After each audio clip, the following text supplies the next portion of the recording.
Hi, everybody, and welcome to our new unit for the week, Growing Food at Home. So my question for you today is going to be, 1, do you have a garden at your house or some plants? And 2, if you don't have plants or a garden, do you know someone that grows a garden?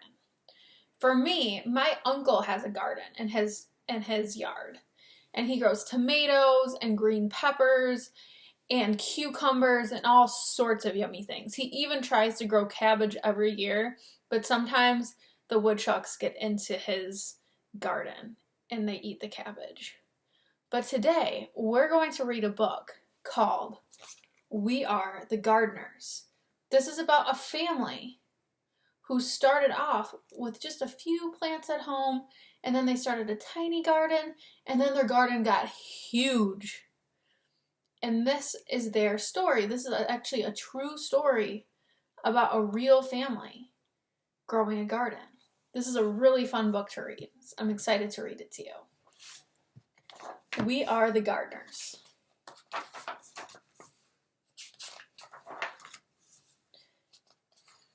We Are the Gardeners. That's a pretty official title, but we didn't start out that way. Just like our garden, we started small, and we grew from there.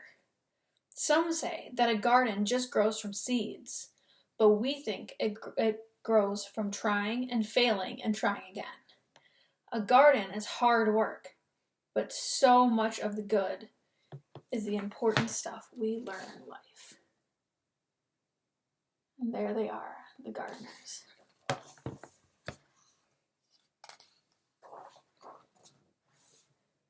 Our family's garden story began with one small potted fern. Dad stumbled upon it at the hardware store. When he ran for some supplies, he said it was just too cute to leave behind, and he thought it would make Mom smile. And it did. There's the one little fern that they got at the hardware store. It is pretty cute. We chose a sunny windowsill for the pretty little fern. It seemed like a good, safe spot for him to grow. This was back when we were little kids, but we still remember visiting the plant each day to give him a drink, and sometimes we'd even whisper a little bit to him. So there's their fern, and there they all are with watering cans, ready to water him.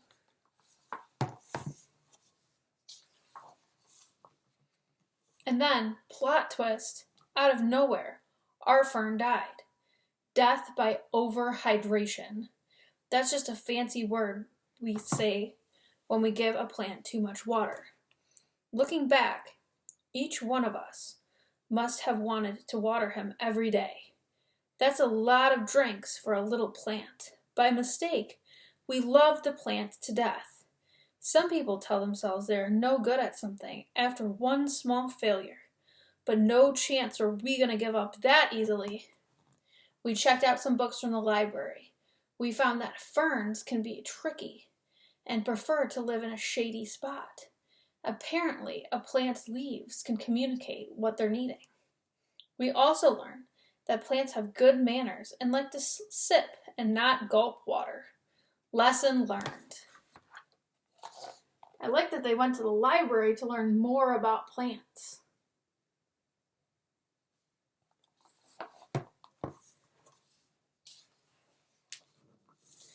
Dad got us a fresh fern, and with it came fresh hope. This time, we set a pot on our piano, way on the other side of the room, where the sun wouldn't give him so much attention. We made a watering schedule and took turns saying a lot of nice things to our little sprout of a plant. The fern, number 2, lived, thrived, and grew. Finally, Mom got him a potted friend, and another, and 2 more.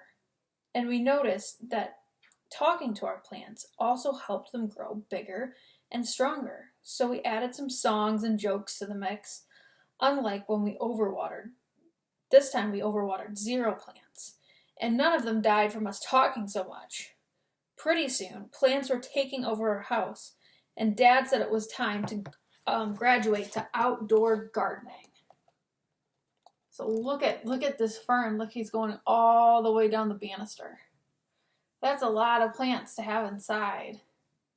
So they're going to go outside and plant some plants. And maybe some vegetables too. Mom was excited about our new outdoor garden as we were. She started talking to us with a dream and a look in her eyes of hope. That's when Dad called a family meeting so we could come up with a real plan. So there's Mom thinking up all these ideas about a garden.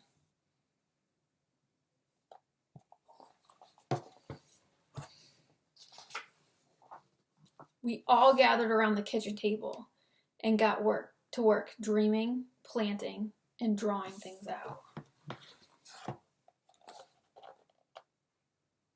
That's cool. Do you guys have family meetings? It's kind of a neat idea. Sit at a table and talk about things. We knew we needed a sunny spot, a place where plants could sunbathe for at least 6 hours a day.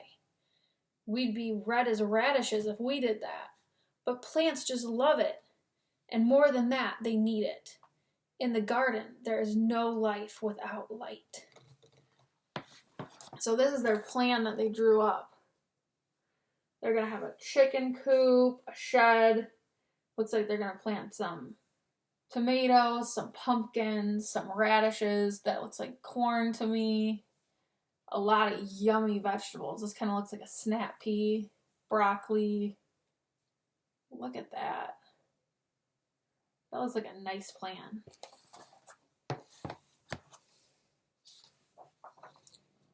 Dad always says that the foundation of most important things when it comes to building a house. A house can't be strong if it's built on something weak. And the same holds true with a garden. So to make the foundation of our garden strong, we filled it with something called soil. Good soil, which includes a bunch of tiny living organisms. These grow things in it. That's pretty amazing when you stop and think about it. A whole hidden world of life happening beneath our feet. Just because you can't see the good things in your eyes doesn't mean they're not there. And another cool thing about soil is it feeds and strengthens the seeds we sow. And then, like a miracle, plants and flowers burst out of the ground.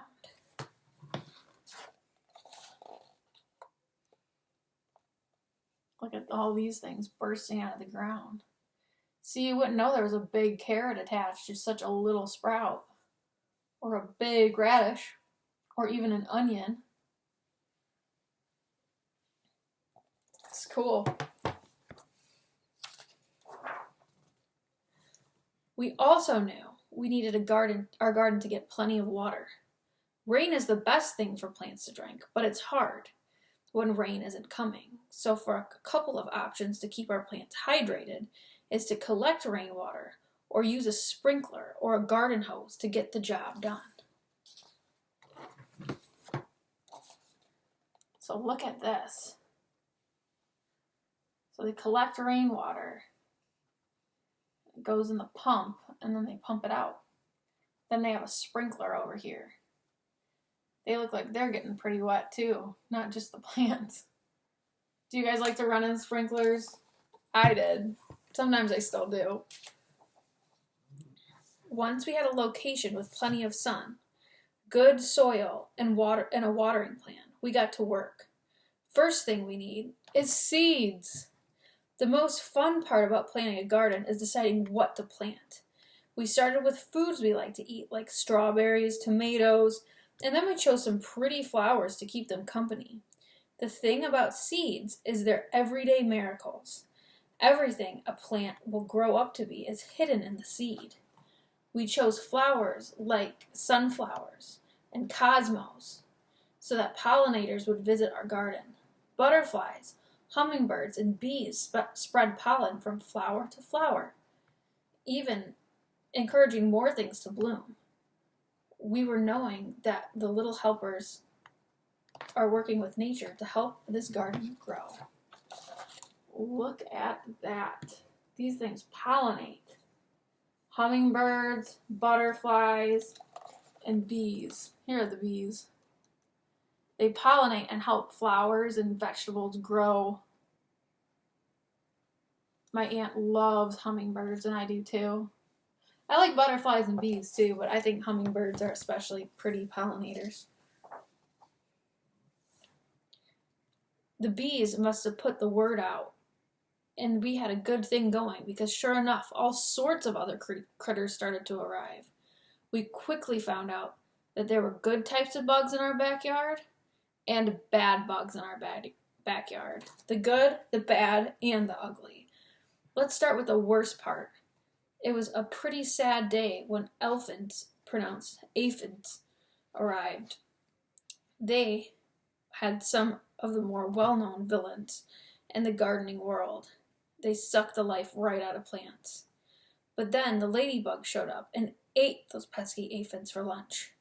Ladybugs are for sure a hero of bravery, protecting our plant friends from harm. We also have to tell you a secret we have about earthworms. They're like secret agents of the garden. Earthworms eat all of the dead things, like old roots, leaves, and turn the life into soil. Every time we found one, we would all high five and celebrate. They aren't pretty, but who cares? They're awesome, and we love seeing them hard at work.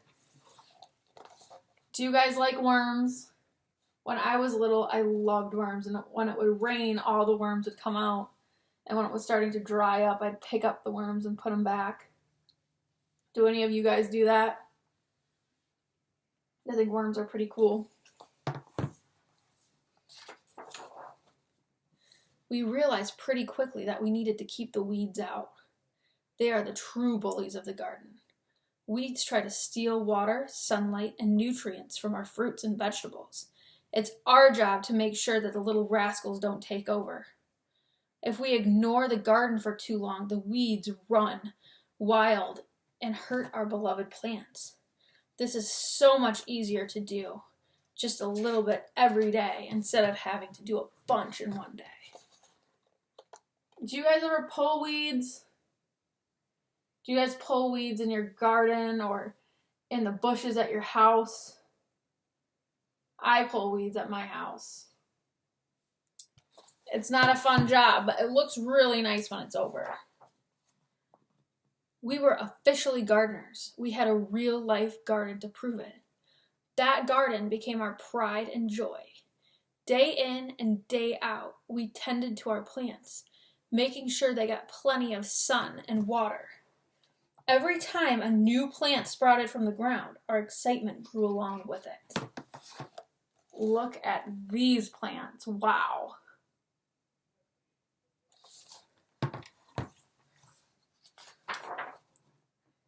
As time passed, our garden grew bigger, and so did our family. When our garden was finally in full bloom and growing tall, we'd run through the aisles and watch the butterflies all around us. See, it looks like the mom had a baby. They like running through all this garden. It is really pretty. I love to have a garden like that, but our yard is tiny. Maybe one day.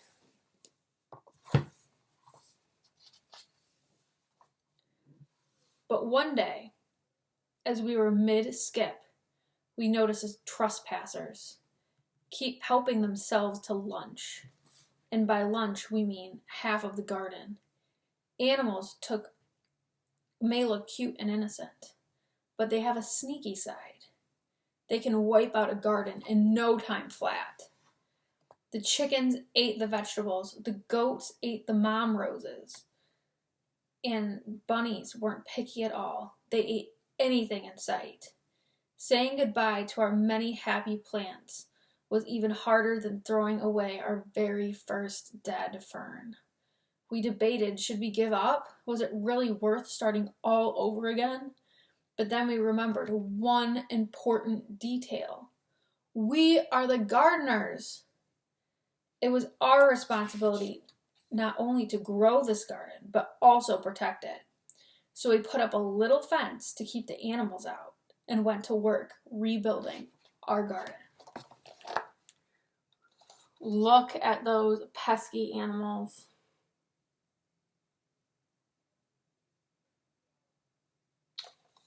That's too bad. I'm glad they're not giving up though.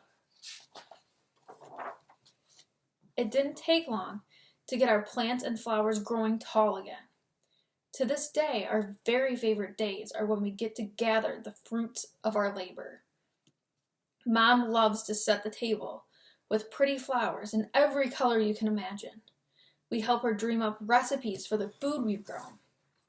Sometimes, when we see all that beauty laid out, we can't believe that our hand helped bring it to life.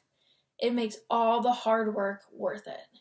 It's what keeps us coming back day after day, season after season. And there they are, all at the table, eating food they grew at home.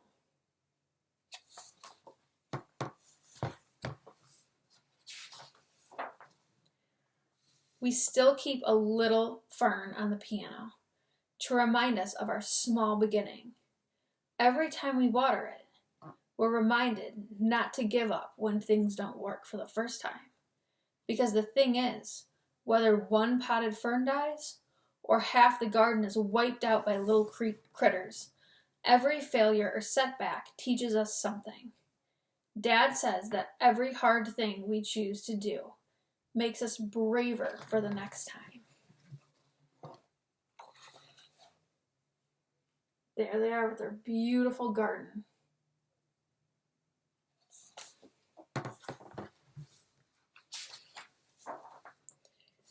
There are so many lessons waiting to be learned and a whole world of gardening ready to bloom.